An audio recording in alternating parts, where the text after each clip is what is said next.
আজ শেয়ার করব পুষ্টিগুণে সম্পূর্ণ সজনে পাতার রেসিপি। সজনে পাতাটা অনেকেই খেতে চায় না, তবে এমনভাবে তৈরি করতে হবে যেটা বাচ্চা থেকে বড় সকলেই খেয়ে নেবে।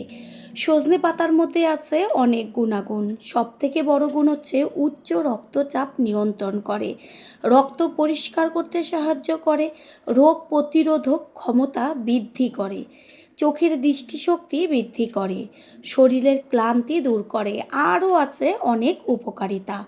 নমস্কার বন্ধুরা, শ্বশুরবৌমা রান্নাঘর অ্যান্ড ব্লগ চ্যানেলে সকলকে স্বাগত।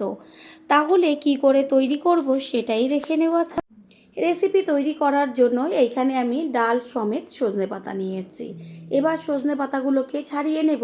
ওই যে মোটা যে ডালটা রয়েছে তার থেকে প্রথমে পাতাগুলোকে ছাড়াবো না, ডাল সমেত পাতাগুলোকে ছাড়িয়ে নেব। দেখাই যাচ্ছে যে কিভাবে আমি মোটা যে ডালটা তার থেকে পাতাগুলোকে ছাড়িয়ে নিচ্ছি। এইভাবে প্রথমে ছাড়িয়ে নেব। আর সজনে পাতা একটুখানি ভালো করে বাছতে হয়, কারণ পাতার মধ্যে অনেক রকম পোকা বাসা করে, সেই কারণে পাতাগুলোকে একটু সময় নিয়ে বেছে নিতে হয়। পাতাগুলোকে আমি এবার ভালো করে জল দিয়ে ধুয়ে নিয়েছি। এই যে সরু সরু যে ডালের সাথে পাতাগুলো রয়েছে সেই সমেতই ধুয়েছি, কারণ সজনে পাতা যদি ছাড়িয়ে তারপরে জলে দেওয়া হয় তাহলে একটু অসুবিধা হয়, মানে পাতাগুলো লেগে লেগে থাকে, ভালো করে ধোয়াটা যায় না। সেই কারণে ডালে পাতা থাকা সমেত জল দিয়ে ধুয়ে নেবেন। এবার এই যে ডালের থেকে আমি একটা একটা করে পাতা আস্তে আস্তে ছাড়িয়ে নিচ্ছি।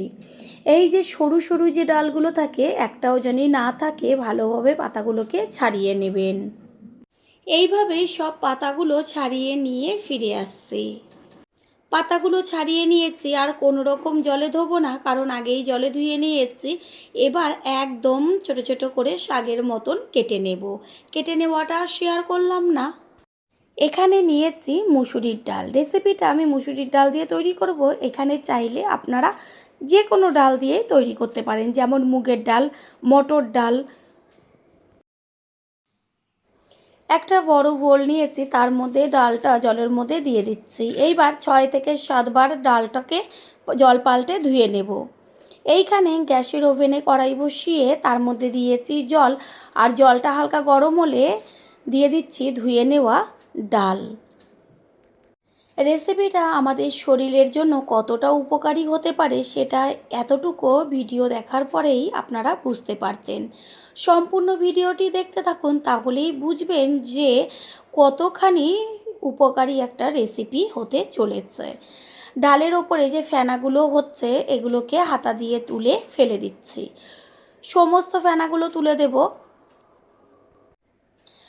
যতক্ষণ এই ফেনাগুলো উপরে উঠতে থাকবে সমস্তটা আমি ফেলে দেব, আর ডালটা সিদ্ধ হতে থাক। অন্যদিকে আমি এইখানে সজনে শাকটা একদম ছোট ছোট করে কেটে নিয়েছি। এখানে ডাল অর্ধেকের বেশি সিদ্ধ হয়ে গেছে। হাতা দিয়ে একটু নেড়ে চেড়ে দিচ্ছি, আর তার মধ্যে দিয়ে দিচ্ছি লবণ। লবণটাকে মিশিয়ে নিয়ে আর একটু ডালটা হবে, আর ডালটা এমনভাবে সিদ্ধ করতে হবে যেন গলে না যায়। ডালগুলো বেশ একটু গোটা গোটা থাকবে, তবে ভেতরটা পুরো নরম হয়ে যাবে। এই পর্যায়ে এর মধ্যে দিয়ে দিচ্ছি হলুদ গুঁড়ো। হলুদ কখনোই কিন্তু ডাল সিদ্ধ হওয়ার প্রথমেই ব্যবহার করবেন না, তাহলে ডাল সিদ্ধ হতে অনেকটা সময় লেগে যাবে। হলুদটাকে ভালো করে মিশিয়ে নেব, আর এই ডালটা একটু বেশ ঘন হবে, পাতলা জলের মতন হবে না। সেই কারণে আর জল দেব না। এবার একটা পাত্রে ঢেলে নিচ্ছি, আর কড়াইটা ভালো করে জল দিয়ে ধুয়ে নিয়ে আবারও গ্যাসের ওভেনে বসিয়ে ভালো করে গরম করে নেব। তারপর দিয়ে দিচ্ছি সর্ষের তেল। তেল গরম হয়ে গেছে, এবার শুকনো লঙ্কা দিয়ে দিচ্ছি ফোড়নে। শুকনো লঙ্কা হাফ ভেজে নেওয়ার পরে দিয়ে দিচ্ছি ছোটো চামচের 1 চা চামচ পরিমাণ সাদা জিরে। ফোড়নটাকে তেলের মধ্যে ভালো করে ভেজে নেব, আর যখন ফোড়নের থেকে সুন্দর একটা গন্ধ বেরোবে তখন এর মধ্যে দিয়ে দেব থেতো করে নেওয়া বেশ কয়েক কোয়া রসুন। এইখানে ডালের পরিমাণ অনুযায়ী রসুনটাকে ব্যবহার করতে হবে। আমি 10-12 কোয়া রসুন থেতো করে নিয়েছি। গ্যাসের ফ্লেম লোতে রেখে রসুনটাকে ভালো করে ভেজে নেব। রসুনের থেকে সুন্দর একটা ভাজা গন্ধ বেরোচ্ছে। এই পর্যায়ে এর মধ্যে দিয়ে দেব কুচিয়ে নেওয়া পেঁয়াজ। এইখানে আমি বড় সাইজের একটা পেঁয়াজ ব্যবহার করেছি, যদি মাঝারি সাইজের পেঁয়াজ হয় তাহলে দুটো অবশ্যই ব্যবহার করবেন। পেঁয়াজটাকে ভালোভাবে তেলের মধ্যে বেশ লাল লাল করে ভেজে নিতে হবে। তেলে পেঁয়াজটা যেন তাড়াতাড়ি মজে যায় সেই কারণে দিয়ে দিচ্ছি অল্প পরিমাণ লবণ, কারণ ডালের মধ্যে লবণ দেওয়া আছে সেই কারণে বুঝে লবণটা কম বেশি ব্যবহার করবেন। এবার পেঁয়াজটা ভাজা হতে থাক। পেঁয়াজটা অর্ধেকের মতন ভাজা হয়েছে, হালকা একটা কালার এসে এই পর্যায়ে এর মধ্যে দিয়ে দিয়েছি ছোট্ট ছোট্ট করে ডুমু করে কেটে নেওয়া আলু। এইখানে আমি একটা মাঝারি সাইজের আলু ব্যবহার করেছি, আর আলুটা দেওয়ার কারণ হচ্ছে বেশ ডালটা একটু মাখা মাখা হবে। আর আপনারা চাইলে আলু যদি কেউ পছন্দ না করেন অবশ্যই আলুটা বাদ দিয়ে দেবেন। আলু আর পেঁয়াজ এবার একসাথে ভাজা হবে, এমনভাবে ভাজতে হবে যেন ভাজাতেই সিদ্ধ হয়ে যায়। আলু অর্ধেক মতো ভাজা হয়েছে, এই পর্যায়ে এর মধ্যে দিয়ে দিয়েছি চিড়ে নেওয়া কাঁচা লঙ্কা। ঝালটা যে যেমন খাবেন সেই অনুযায়ী দেবেন। আর দেবো একদম ছোট্ট ছোট্ট করে কেটে নেওয়া টমেটো। এবার টমেটো, লঙ্কা, আলু সব একই সাথে ভাজা হয়ে যাবে। যে কোনো রান্নায় আমরা যদি একটু ভিন্নভাবে রান্নাটা করি তাহলে রান্নার টেস্টটাও বদলায় আর একঘেয়েমিটাও চলে যায়। সকলেই দেখবেন পরিবারে চেটেপুটে খেয়ে নেবে। আলুর মধ্যে এবার দিয়ে দেব গ্রেট করে নেওয়া আদা। আদাটাকে ভালো করে মিশিয়ে নেব আর বেশ ভাজা গন্ধ আসা পর্যন্ত ভালো করে ভেজে নেব।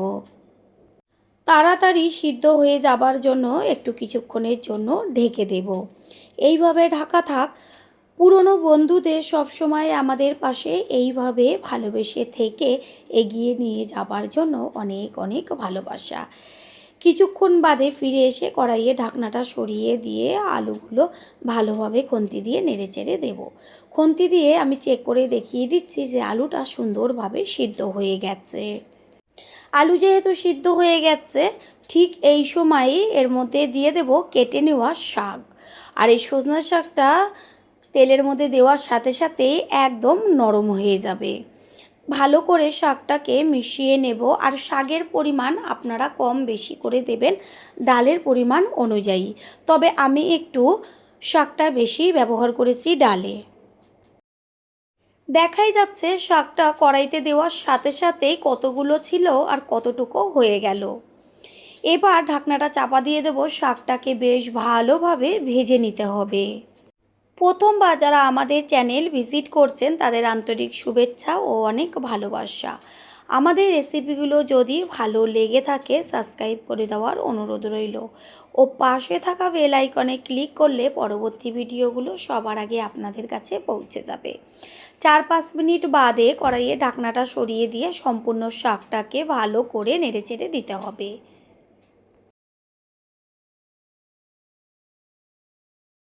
এখানে ডাল আমি হাতায় তুলে দেখিয়ে দিচ্ছি যে কতখানি ঘন আমি রেখেছি। দেখা যাচ্ছে পাতলা, এটা যখন পরে সম্বার হবে তখন আরও ঘন হয়ে যাবে। এদিকে শাকটাও সুন্দরভাবে বেশ ভাজা হয়ে গেছে। এই পর্যায়ে গ্যাসের ফ্লেম হাই করে দিয়ে সিদ্ধ করে নেওয়া ডালটাকে দিয়ে দেব। সব সময়ের জন্য ডালের সম্বারটা যদি ভালোভাবে দেওয়া হয় তাহলে ডালের টেস্ট দ্বিগুণ বেড়ে যায়। সেই কারণে সম্বারটা ভালো করে দিতে হবে। গ্যাসের ফ্লেম হাই করে দিয়েছি, এবার ডালটা হতে থাক। প্রথমে ভালোভাবে ফুটিয়ে নেব, এরপরে যখন টকবক করে কিছুক্ষণ ফুটবে তারপরে গ্যাসের ফ্লেম মিডিয়াম করে ডালটাকে হতে দিতে হবে।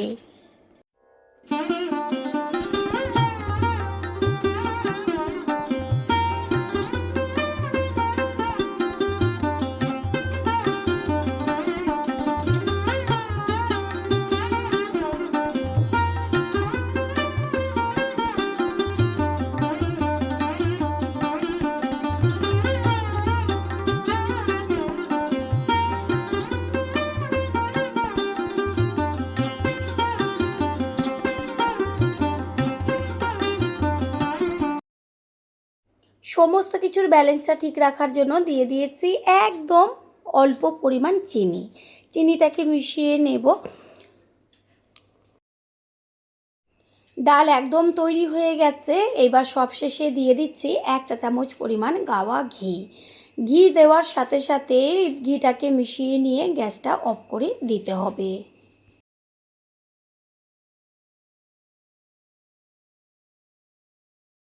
একটু বাদে ফিরে এসে সম্পূর্ণ লুকটা দেখিয়ে দিচ্ছি। এবার একটা পাত্রে ঢেলে নেব। আমি বারবার রিকোয়েস্ট করব একদিনের জন্য হলেও ঠিক এই পদ্ধতিতে সজনে পাতা দিয়ে রান্নাটা করে খেয়ে তারপর এসে কমেন্ট করে জানিয়ে যাবেন যে রেসিপিটা কতটা টেস্টি হয়েছিল। আশা করি রেসিপিটি ভালো লাগলো, আর যদি ভালো লেগে থাকে একটা লাইক, কমেন্ট, পারলে একটা শেয়ার করে অবশ্যই জানাবেন। আপনাদের দেওয়া একটা লাইক ও লাইকের পাশে থাকা হাইপ আর একটা শেয়ার আমাদের কাছে অনেক অনেক গুরুত্বপূর্ণ। All friend, thanks for watching my video. আপনারা সকলে ভালো থাকবেন, সুস্থ থাকবেন। আবারও দেখা হবে অন্য কোনো রেসিপির এপিসোডে।